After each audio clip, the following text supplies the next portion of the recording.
In this video, I'll be showing you how to install YouTube on laptop or PC. It's a full guide, so if you find this video helpful, drop a like and subscribe. But anyways, getting into it, it's actually super easy to go ahead and do this.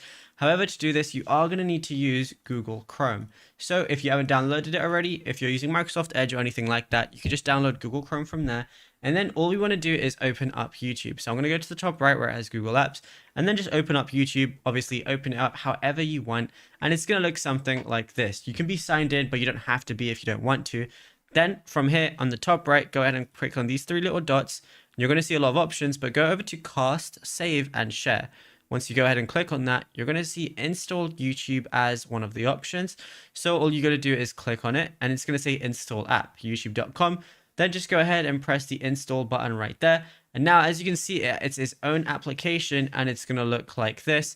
And yeah, it's literally as simple as that. If you ever want to uninstall it, you can uninstall it from here as well by pressing these three little dots.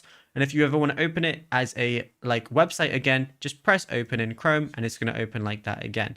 And yeah, it's as simple as that. Now, if you found this video helpful, be sure to drop a like and subscribe.